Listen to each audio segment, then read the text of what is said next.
Hi children, how are you? My name is Venkateshwari. I am teaching Telugu. I am going to introduce Telugu alphabets. అయితే మనం క్రిందటి క్లాస్లో ఆల్ఫాబెట్స్లో ఉన్నటువంటి అచ్చుల గురించి తెలుసుకున్నాం. అవునా? అవన్నీ కూడా మీరు మంచిగా ప్రాక్టీస్ చేశారు కదా. ఓకే, ఇప్పుడు మనం వాటిలోనే అచ్చులైన తర్వాత రెండవదైనటువంటి హల్లుల గురించి చెప్పుకుంటున్నాం.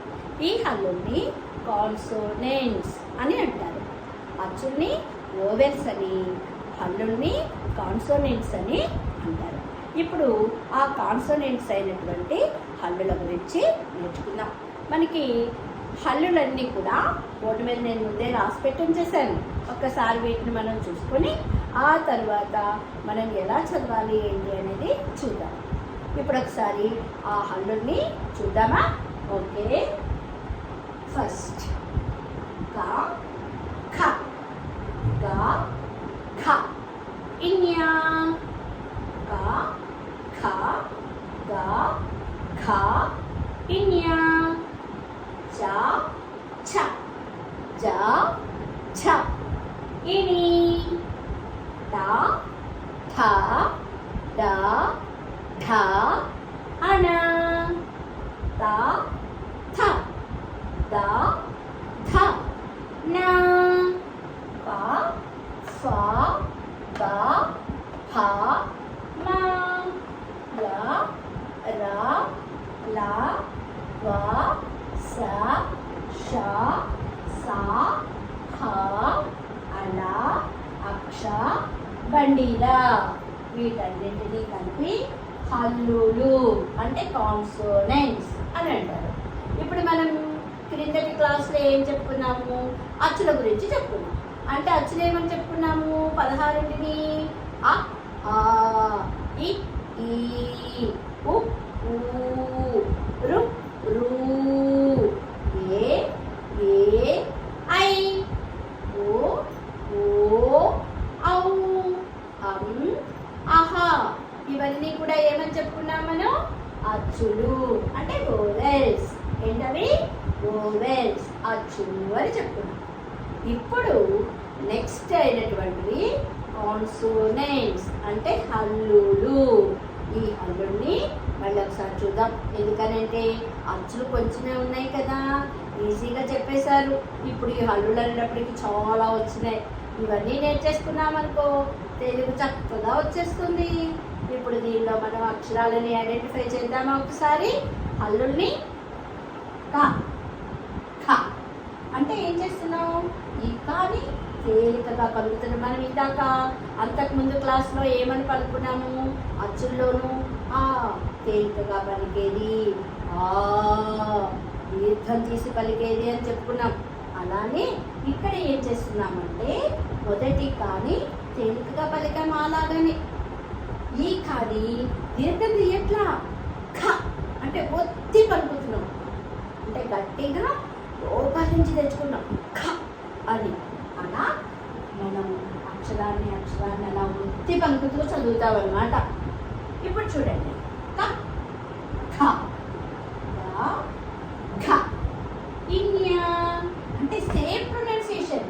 కాకపోతే ఒకటేమో తేలికగా పలికాం, ఒకటేమో ఒత్తి పలికాం. వాటిని మళ్ళీ ఏమంటారో తర్వాత మనం చెప్పుకుంటాం. ముందు తేలికగా పలకడం, ఒత్తి పలకడం, అదే అక్షరం ఈజీగా.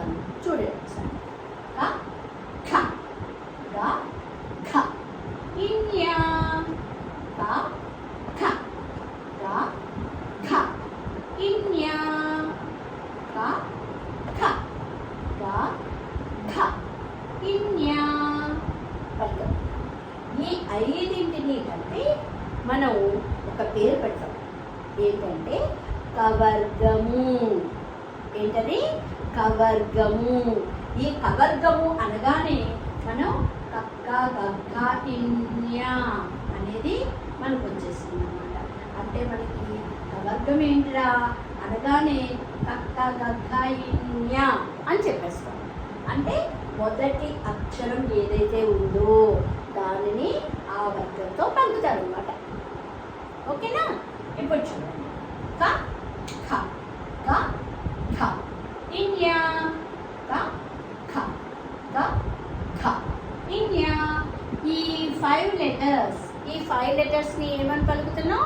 మొట్టమొదటిగా వచ్చిన అక్షరం కా కాబట్టి దాని పేరుతో కవర్గము. ఇప్పుడు చూడండి, మనం ఒక బెంచ్లో 5 మెంబర్స్ కూర్చున్నాం. 5 మెంబర్స్ని పేరు పెట్టి పిలిచే కంటే కూడా ఆ ఫస్ట్ కూర్చున్నటువంటి వాళ్ళలో ఎవరో ఒకరి పేరు చెప్పేసి ఎస్ అలక్య బెంచే అనగా నా బెంచ్లో ఉన్న 5 మెంబర్స్ నుంచి ఉంటారు. అలానే ఇక్కడ కూడా కవర్గము అనగానే ఈ 5 లెటర్స్ తెచ్చేస్తాం అన్నమాట. ఓకే, ఇప్పుడు చూద్దాం. క ఖ గ ఖ ఇన్యా అయిపోయింది. నెక్స్ట్ చ చ చ ఛ ఇని. చూసారా, ఒక అక్షరం తేలిక పలికాం, మళ్ళీ ఇంకొక అక్షరాన్ని ఏం చేసాం? ఒత్తి పలికాం. ఇప్పుడు చ ఛ చ ఛ ఇన్ని చ ఛ చ ఛ ఇని చ ఛ చ ఛ ఇని. ఇప్పుడు ఇలా పలికినప్పుడు మరి దీనిలో మొట్టమొదట వచ్చింది కాబట్టి కా వచ్చింది కాబట్టి కవర్గము అన్నాము. మరి దీనిలో మొట్టమొదటిగా ఏ అక్షరం వచ్చింది? ఏ అక్షరం వచ్చింది? చ. కాబట్టి ఈ అక్షరంలో ఉన్నటువంటి దానికి ఏం పేరు పెడదాము? చెప్పండి, ఏం పేరు పెడదాము? చవర్గము. ఏం పేరు పెట్టారు? చవర్గము. ఎందుకని చవర్గం అన్నాం?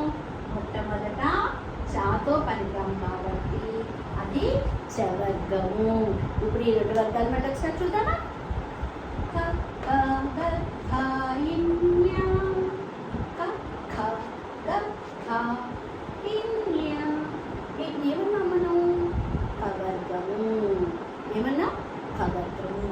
నెక్స్ట్ చ ఛ చ ఛ ఇని చ ఛ చ ఛ ఇని ఏమన్నా? చవర్గము. కక్క గక్క ఇన్య చచ్చ జచ్చ ఇని కక్క గక్క ఇన్య చచ్చ జచ్చ ఇని. Okay, next third row. ఏంటది? Third row. ట ఠ. మరి చూసారా, సెకండ్ లెటర్ పొత్తుతున్నాం. ట ఠ ట ఠ అనా ట ఠ ట ఠ అనా ట ఠ ట ఠ అనా టట్ట డట్ట అనా టట్ట డట్ట అనా. మరి దీనిలో మొట్టమొదట ఏ అక్షరం వచ్చినది? ట. కాబట్టి ఏమంటున్నాం? దాన్ని ఏ వర్గం అంటున్నాం? టవర్గం. ఏమంటున్నాం అదా? టవర్గం. ఏ వర్గము? టవర్గం. ఇప్పుడు చూడండి, కక్క గక్క ఇన్య కక్క గక్క ఇన్య చచ్చ జచ్చ ఇని చచ్చ జచ్చ ఇని ట ఠ డ ఠ అనా ట ఠ డ ఠ అనా.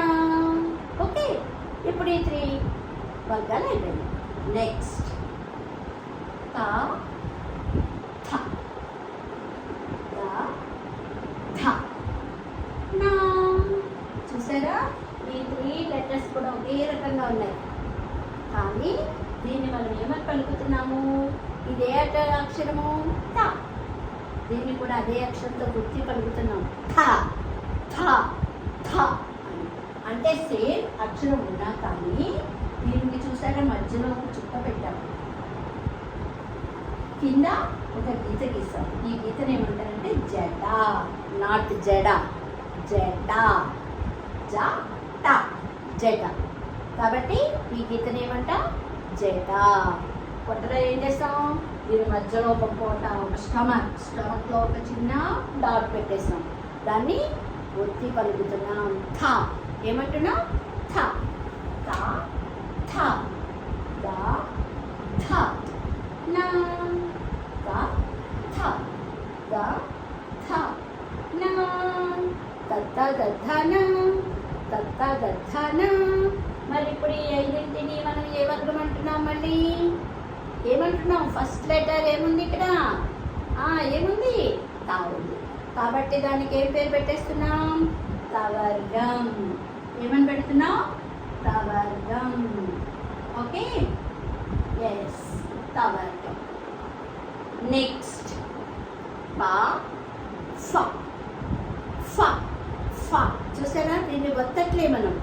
పాకి కింద ఒక జట్ ఉంది అంతే, దాన్ని మనం ఏమంటున్నాం ఫ.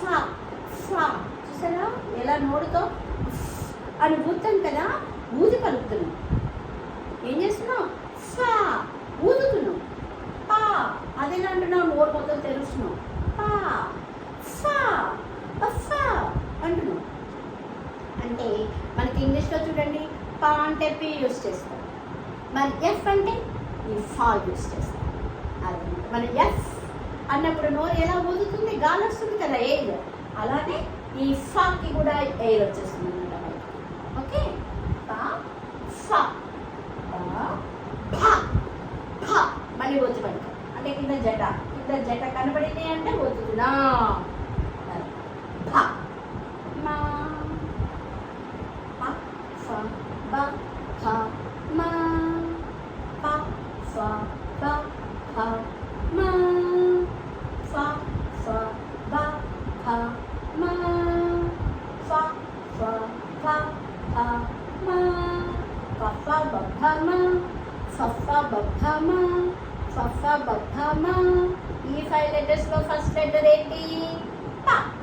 కాబట్టి ఆ లెటర్కి ఏ వర్గం పేరు పెడదాం మనం, పవర్గం. ఏ వర్గం పెట్టాం, పవర్గం. అర్థమవుతుందనన్నా, చక్కగా ఇంట్రెస్ట్గా ఉంటే ప్రతిదీ అర్థమవుతుంది, చక్కగా వచ్చేస్తుంది. ఓకే ఫ ఫ బ భ మా ఫ ఫ బ భ మా పవర్గం. నెక్స్ట్ ఇంకా మనకి ఇవన్నీ కూడా వర్గాలు అయిపోయినాయగా. ఈ 5 మాత్రమే మనకు వర్గాల్లోకి వస్తాయి. మళ్ళీ ఇక్కడవన్నీ కూడా మామూలు కాన్సనెంట్స్లో ఉన్నటువంటి అక్షరాలుగానే గుర్తిస్తాం. ఇవన్నీ కాన్సనెంట్స్లో ఉన్న అక్షరాలే. కాకపోతే ఏంటంటే వీటికి ఈ 5 లెటర్స్కి ఒకటి, 5 లెటర్స్కి ఒకటి అన్నట్టుగా వర్గాలకి పేర్లు పెట్టారు. అలా అని యవర్గం అనొచ్చు, సవర్గం అనొచ్చు కదా అని అందరూ కదా, మీకు డౌట్ వచ్చేస్తుంది కదా. కానీ మన గురువులు అలా ఏం చెప్పలేదు, ఈ 5ంటికి మాత్రమే పేరు ఇచ్చారు. మన క్లాస్లో చూడండి 20 మెంబర్స్ ఉన్నారు. 20 మెంబర్స్లో బాగా చదివే వాళ్ళు ఎవరు అంటారు, వాళ్ళ వరకు ఒక పేరు పెడతారు. వీళ్ళంతా కూడా బాగా జీనియస్ స్టూడెంట్స్ అని అంటారు, అవునా? అట్లాని క్లాస్ మొత్తాన్ని కలిపి మనం ఏ క్లాస్ ఆ క్లాస్ అనే అంటారు. కానీ తెలుగు కల వాళ్ళని వేరే గుర్తిస్తారు కదా. అట్లనే ఇక్కడ కూడా ఈ 25 లెటర్స్, ఈ 25 లెటర్స్కి కలిపి కా చా టా తా పా అనేటటువంటి వర్గాల నేమ్స్ ఇచ్చేసారు.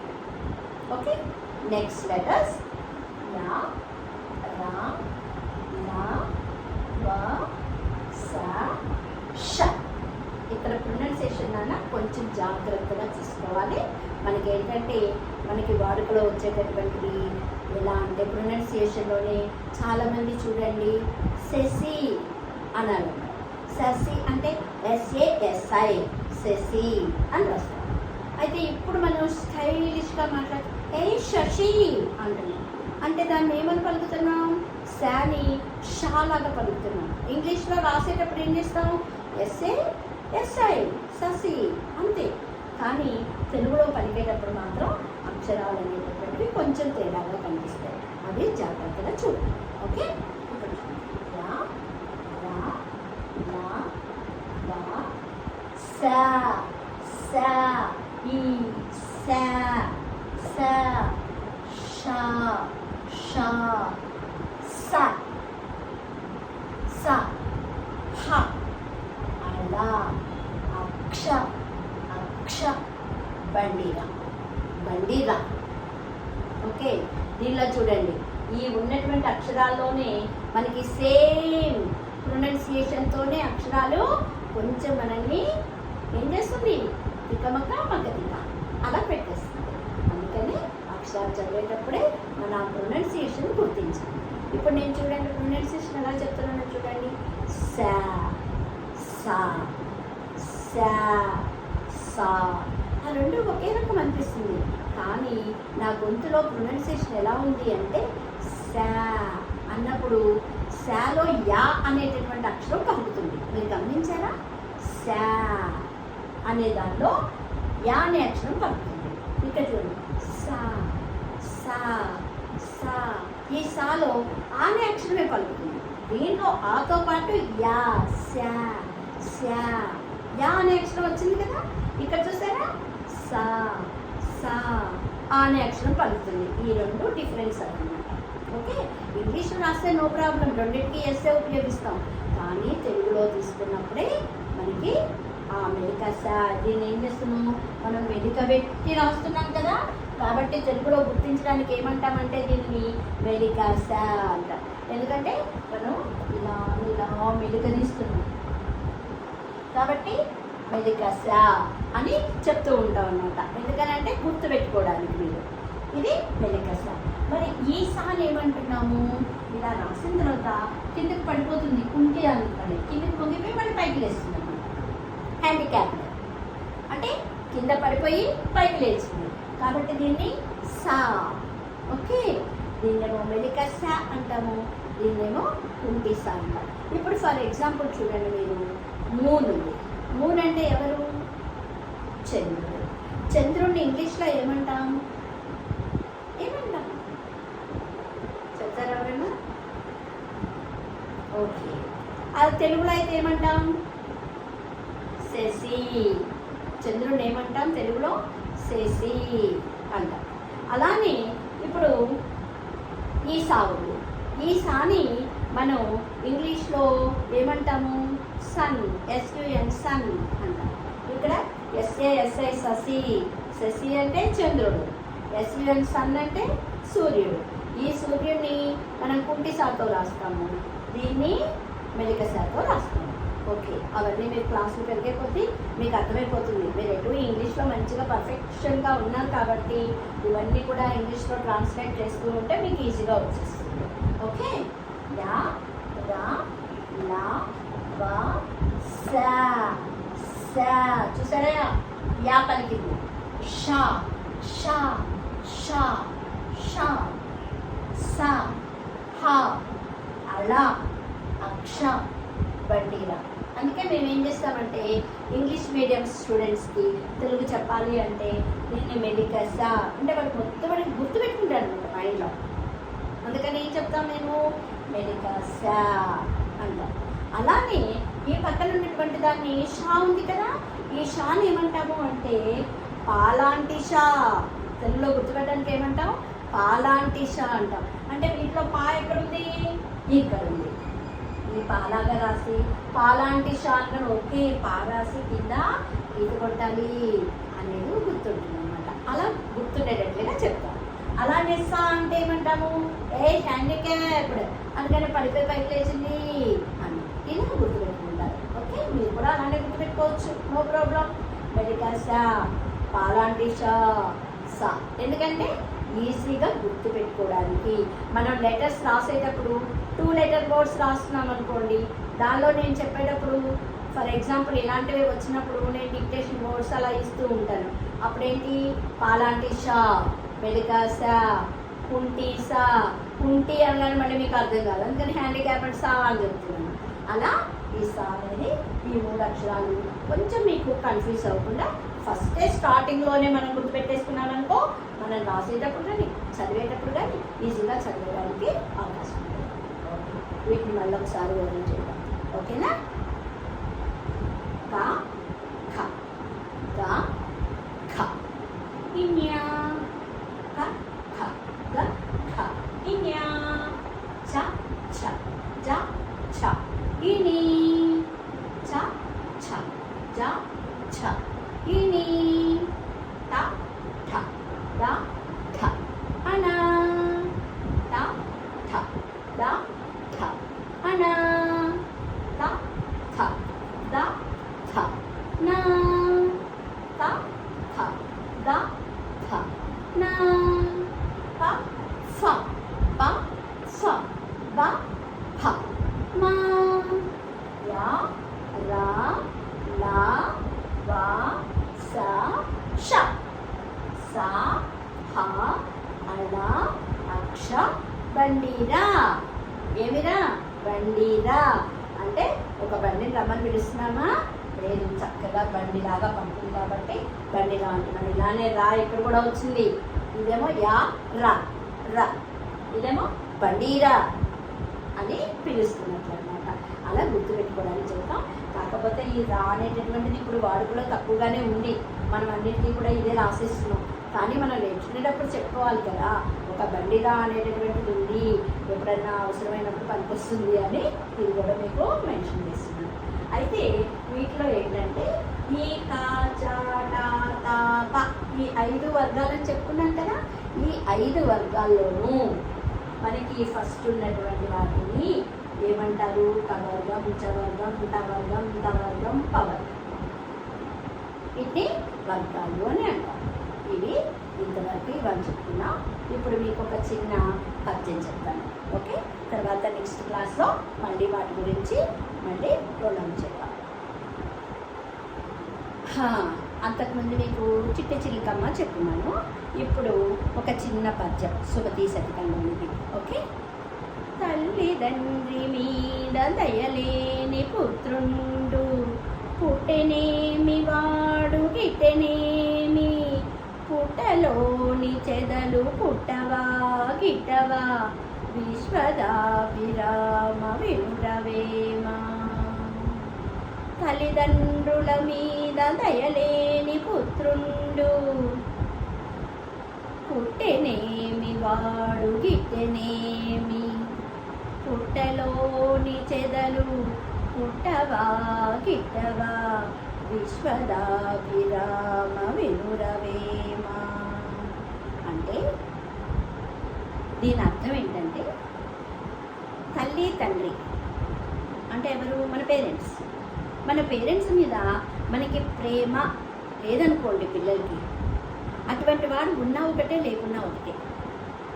దానికి ఉదాహరణ ఏంటంటే పుట్ట. పుట్ట అంటే ఏంటి? చీమలన్నీ కలిసి ఒక మట్టినంతా కూడా ఒక పుట్టలాగా చేస్తుంది. దాన్ని పుట్ట అంటారు. ఆ పుట్టలో చెదలు ఉంటాయి. అంటే ఇప్పుడు మనకి బుక్స్కి చెదలు పడతాయి కదా, చెదలన్నా కూడా మీకు తెలియదేమో, చిన్న చిన్న వైట్గా ఉంటాయి పురుగుల్లాగా. అవేంటంటే పుస్తకాలన్నిటినీ కూడా పాడు చేసేస్తాయి అన్నమాట, చిన్న చిన్నగా తినేస్తాయి. వాటి వల్ల ఎవరికి ఏ ప్రయోజనం ఉండదు. అట్లానే పుస్తకాలని ఏ విధంగా అయితే అవి పాడు చేస్తాయో, వాటి వల్ల మనకి ఏ విధమైనటువంటి ప్రయోజనం ఉండదో, అలానే పిల్లలు కనుక మంచి వాళ్ళ అయితే పర్వాలేదు, కాకున్నట్లయితే వాళ్ళ వల్ల మనకి ఎటువంటి ప్రయోజనము లేదు. ఇది వేమన శతకంలో వేమన చెప్పినటువంటి పద్యం. ఇది వేమన శతకంలో ఇది వేమన అనేటటువంటి కవి చెప్పాడు. ఏమని చెప్పాడు? తల్లిదండ్రుల మీద దయలేని పుత్రుండు, పుట్టెనేమి వాడు గిట్టెనేమి, పుట్టలోన చెదలు పుట్టవా గిట్టవా. పుట్టలో చెదలు పుడతాయి గడతాయి అంటే పుడతాయి, చచ్చిపోతాయి. గిట్టడం అంటే చచ్చిపోవడం. విశ్వదాభిరామ వినురవేమ. అలానే పిల్లలు అనేటటువంటి వాళ్ళు పుడతారు, చేస్తారు. వాళ్ళ మీద ప్రేమాభిమానాలు పెంచుకోవడం ఎందుకు? తల్లిదండ్రుల మీద పిల్లలకి ప్రేమ లేనట్లయితే వాళ్ళని మనం పట్టించుకోకూడదు అని పేరెంట్స్కి ఒక సజెషన్ ఇచ్చేవన్నమాట ఎవరు? వేమన కవి. అందుకని పిల్లలమైనటువంటి మనం ఏం చేయాలి? తల్లిదండ్రుల యందు ఎంతో ప్రేమగా ఉండాలి. వాళ్ళకు ఉపయోగం అనేటటువంటి పనులు మనం చేస్తూ ఉండాలి. ఓకేనా చిల్డ్రన్? నెక్స్ట్ క్లాస్లో మళ్ళీ మనం ఈ కాన్సనెంట్స్ హల్లుల గురించి ఒకసారి చెప్పుకొని వాటిని మనం రిటర్న్ వర్క్ ఎలా చేయాలి అనేటటువంటిది చూద్దాం. ఓకేనా? Okay, bye children.